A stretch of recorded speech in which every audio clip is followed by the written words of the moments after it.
नमस्कार दोस्तों, OGC classes YouTube channel में आपका हार्दिक स्वागत है। आज हम राजस्थान का भूगोल जो सीरीज प्रश्नों की चल रही है उसका पार्ट नंबर 4 पढ़ेंगे। प्रश्न संख्या 1, मावट वर्षा जिनसे होती है वह है। तो यहाँ ऑप्शन नंबर आपका 4 सही है, पश्चिमी विक्षोभ। हम जानते हैं कि राजस्थान में मावट का बहुत बड़ा उपयोग है। भूमध्य सागरीय चक्रवातों से जो हमारे राजस्थान में वर्षा होती है वो मावट कहलाती है। यह मुख्यतः सर्दियों में होती है। सर्दियों में रबी की फसल के लिए बहुत लाभदायक है। मावट के रूप में जो वर्षा होती है तो उस वर्षा को सुनहरी बूंदों के नाम से जाना जाता है, जो फसलों के लिए बहुत लाभदायक है। दोस्तों, अगर आपने अभी तक की सीरीज़ के अन्य भाग नहीं देखे हैं तो ऊपर दिए गए आई बटन पर जाकर या नीचे डिस्क्रिप्शन में दिए गए लिंक पर जाकर देखें और हमारे इस चैनल को सब्सक्राइब करें। और हमारा आपसे निवेदन है कि इस वीडियो को पूरा देखें। प्रश्न संख्या 2, वर्षा ऋतु में मानसून हवाओं की दिशा होती है। तो यहाँ ऑप्शन नंबर आपका 1 सही है, दक्षिणी पश्चिम से उत्तर पूर्व की ओर। वर्षा ऋतु में जो मानसूनी हवाएं होती है वो किस ओर से किस ओर चलती है। तो राजस्थान का जो मैप है आप उसमें अच्छे से देखोगे तो दक्षिण और पश्चिम दिशा से उत्तर पूर्व की ओर जो हवाओं की दिशा होती है वो मानसूनी हवाओं की दिशा मानी जाती है। प्रश्न संख्या 3, राजस्थान में उष्ण मरुस्थलीय जलवायु के लिए कोपेन ने किस कूट का प्रयोग किया। बहुत ही महत्वपूर्ण प्रश्न कोपेन वर्गीकरण से पूछे जाते हैं आजकल। आपको इसको अच्छे से मैप के अनुसार तैयार करना है।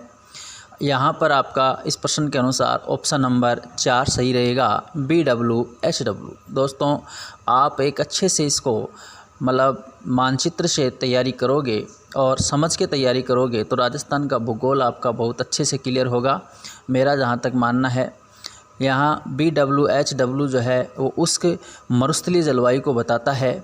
यदि हम ऑप्शन नंबर 1 की बात करते हैं BSHW तो ये अर्ध शुष्क जलवायु प्रदेश को बताता है। AW जो है आपके दक्षिणी भाग को बताता है, जिसमें डूंगरपुर बांसवाड़ा विशेषता आते हैं। और CWG जो कि आपके पूर्वी मैदानी प्रदेश से संबंधित क्षेत्र आते हैं। प्रश्न संख्या 4, राजस्थान का वह जिला जिसमें औसत वर्षा सबसे अधिक होती है। बहुत महत्वपूर्ण प्रश्न, बहुत ही शानदार प्रश्न है। ऐसे क्वेश्चन हर बार एग्ज़ाम में पढ़ते हैं। वो औसत वर्षा को लेकर चाहे उसको घुमा दिया जाता है। तो यहाँ पर आपका ऑप्शन नंबर 2 सही रहेगा, झालावाड़। औसत वर्षा हमारे राजस्थान की कितनी है आप जानते हो, 57.3 सेमी या लगभग 58 सेमी वर्षा औसत वर्षा है।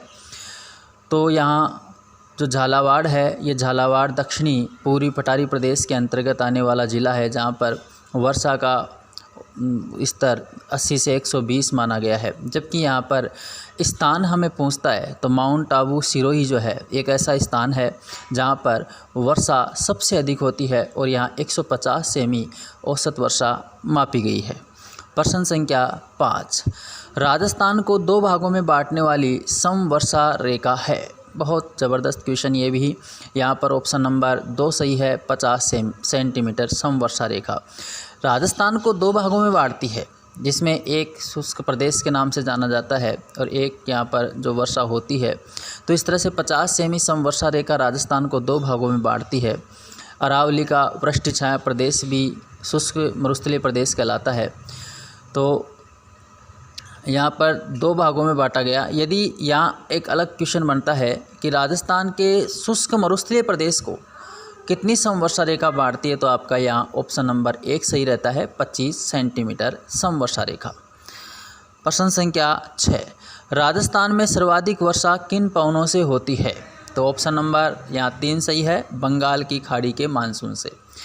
हमारे 2 मानसून, एक अरब सागरीय चक्रवात और एक बंगाल की खाड़ी के मानसून से वर्षा होती है। तो राजस्थान में यदि सर्वाधिक वर्षा की बात पूछी जाती है तो ये किन पवनों से होती है, तो आपका ऑप्शन नंबर 3 सही, बंगाल की खाड़ी के मानसून से। प्रश्न संख्या 7, प्राकृतिक वनस्पति के वितरण को प्रभावित करने वाला सबसे महत्वपूर्ण कारक कौन सा है? तो प्राकृतिक वनस्पति के वितरण को प्रभावित करने में सबसे महत्वपूर्ण कारक यहाँ ऑप्शन नंबर 2 सही रहेगा आपका, जलवायु। क्योंकि जलवायु ही ऐसी है जो प्राकृतिक वनस्पति के साथ साथ हमारे धरातलीय स्वरूप, मिट्टी, जैविक कारक सभी को प्रभावित करता है। तो यहाँ पर सबसे अधिक बढ़िया ऑप्शन बैठता है जलवायु, ऑप्शन नंबर 2। प्रश्न संख्या 8, स्वयं किस स्थिति से संबंधित है? तो स्वयं किस स्थिति से संबंधित है? यहाँ ऑप्शन नंबर 4 सही है। ज़मीन में जल भराव की जो स्थिति होती है उसको हम स्वयं कहते हैं। ज़मीन में जो जल भर जाता है उस स्थिति को हम स्वयं कहते हैं। इससे मिलता जुलता एक क्वेश्चन और भी बनता है, स्वयं की जगह सम कई बार पूछ लिया जाता है। तो सम में आपके रेत या बालू के टीलों का जो निर्माण होता है, हमारे जैसलमेर ज़िले में एक सम गांव भी है जहां पर एक प्रकार से वनस्पति रहित माना जाता है और रेत और बालू के टीले यहां पर भरपूर दिखाई देते हैं। प्रश्न संख्या 9, जल में सोडियम कार्बोनेट की मात्रा अधिक होने से मिट्टी किस प्रकार की हो जाती है? तो सोडियम कार्बोनेट या चूना पत्थर, इसकी मात्रा अधिक हो जाने पर मिट्टी क्षारीय यानी ऑप्शन नंबर यहाँ 3 सही है। और यदि मान लीजिए मिट्टी क्षारीय से हमें अम्लीय बनानी होती है तो या क्षारीय को उदासीन करना होता है तो हम उसमें एक प्रकार से जिप्सम का यूज करते हैं। प्रश्न संख्या 10, राजस्थान में मरुस्थल के प्रसार को रोकने का उपाय क्या है? कि मरुस्थल को किस प्रकार से रोका जा सकता है? तो रोकने के उपाय में हम देखें ऑप्शन नंबर 1 है मरुभूमि के अनुकूल वृक्षों का अधिकाधिक रोपण, यानी वृक्षों का हम अधिक से अधिक रोपण करेंगे तो मरुस्थल जाहिर सी बात है रुकेगा। सिंचाई के साधनों का विकास, जिस तरह से सिंचाई के साधनों का विकास हम ज़्यादा करेंगे तो उतना ही हमें लाभ, पानी वगैरह या खेती वगैरह का या वृक्षों को लगाने का ज़्यादा हमें मार्ग मिलेगा। तीसरा ऑप्शन, शुष्क कृषि को प्रोत्साहन व चराई पर यदि नियंत्रण करते हैं तो भी हम मरुस्थल के प्रसार को रोक सकते हैं। तो यहाँ ऑप्शन नंबर आपका 4 सही है, उपरोक्त सभी यानी 1, 2, 3, तो 4 के 4 ऑप्शन सही होंगे। तो आपको ये वीडियो कैसा लगा आप हमें कमेंट्स करें और हमें सुझाव दें जिससे कि हम आपके लिए और बेहतरीन वीडियो बना सकें। प्रश्न 10 भले ही हो ये, लेकिन 10 प्रश्नों की हम व्याख्या सहित करते हैं तो ये प्रश्न बहुत ज़्यादा 30-40 क्वेश्चन अपने आप में आपको हम दे रहे हैं, तो इनको अच्छे से करने की कोशिश करोगे। अगर आपको ये वीडियो अच्छा लगा हो तो अपने साथियों के साथ इसे शेयर करें और इस चैनल को सब्सक्राइब करना ना भूलें। धन्यवाद।